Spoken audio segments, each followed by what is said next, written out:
যাবে না। আমার তো দুনিয়ায় বন্ধু ছিল, আমার দুনিয়ায় ভাই ছিল, আমার দুনিয়ায় মা জননী ছিল, আমার দুনিয়ায় বাবা ছিল, আমার স্ত্রী ছিল, আমার ছেলে ছিল, আমার মেয়ে ছিল।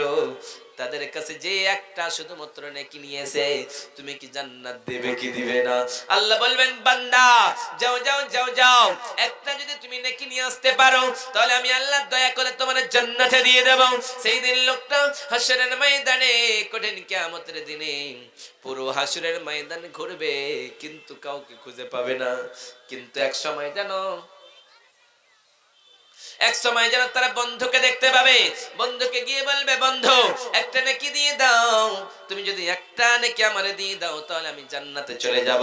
সেই সময় বন্ধু বলবে তোমারে আমি একটা নেকি দিতে পারবো না, আমার কোন দুনিয়ার জমিনে বন্ধু ছিল না। আবার সেই লোকটা কি করবে? নিজের মাজনের কাছে যাবে। ইয়াউমা ইয়াফিরুল মারউ মিন আখিহি ওয়া উম্মিহি ওয়া আবি ওয়া সাহিবাতিহি ওয়া বানি।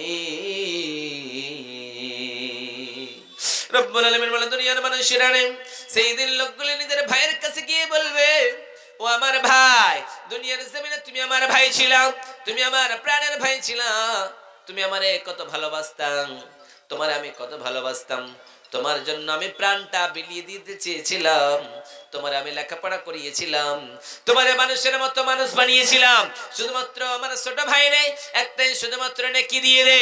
সেই সময় ছোট ভাই বলবে দুনিয়ার জমিনে আমার কোনো ভাই ছিল না, আমি একটা নেকি দিতে পারবো না। সেই দিন ভাই সেই দিন নেকি দেবে না।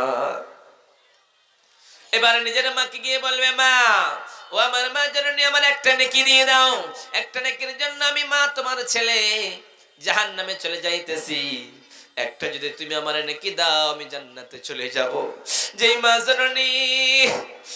মা জননীর গর্ভে যখন আমি ছিলাম সেই মা জননীকে কত লাথি মেরেছি, পেটে লাথি মারানোর কারণে আমার মা জননী খাবারটা রেখে দিয়েছে, পেটের যন্ত্রণা এসেছে সঙ্গে সঙ্গে খাবারটা আবার নিয়েছে, পেটের যন্ত্রণা সেরে গিয়েছে, মা জননী খাওয়া স্টার্ট করে দিয়েছে।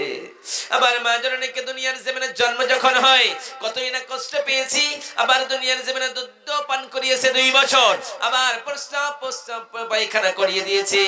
আমি আমার মা জননীর বাম পাশটা ভিজায়া দিয়েছিলাম, মা জননী বাম পাশ থেকে ডান পাশে করিয়েছে, আবার ডান পাশটা ভিজিয়ে দিয়েছিলাম।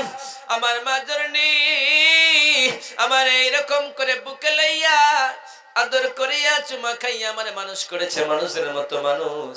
ওই মা জননী বলবে আমার কোনো ছেলে ছিল না। আবার লোকেরা বলবে হায় রে, আমার স্ত্রীর কাছে গিয়ে দেখি স্ত্রী বলবে আমার কোনো স্ত্রী ছিল না, আমার স্বামী ছিল না। এবার স্বামীও দেবে না, ভাইও দেবে না, মাও দেবে না, বোনও দেবে না, কেউ সেই দিন একটা নেকি দেবে না। লোকগুলো নাফসি নাফসি করতে করতে হাই হাই করবে আমার কি হবে, আমার কি হবে, কিন্তু কোথাও পাওয়া যাবে না। একটা নেকির জন্য পুরো হাসরের ময়দানে কেউ দেবে না। আল্লাহ বলছেন গোলাম দুনিয়ার জমিনে তুমি যাই করো না কেন, আমি আল্লাহকে বলে যদি চিন্তা করতে পারো তাহলেই তুমি মুমিন হতে পারবা, নচেত কাল কিয়ামতের কোটে তুমি ক্ষতিগ্রস্তের অন্তর্ভুক্ত হয়ে যাবে, তোমার কিছুই থাকবে না, তুমি বেকার হয়ে যাবে। নারে তাকবীর, জানে আলম নামে ভাই আমার এখানে এলো 1000 টাকায় মাদ্রাসা মসজিদে নামে দান করে গেল, তাকে যদি সেই ভাই কোনো বিপদেতে বাঁচাইয়া নিও খোদা দান বদলেতে, ও গো আল্লাহ দয়াময় পাক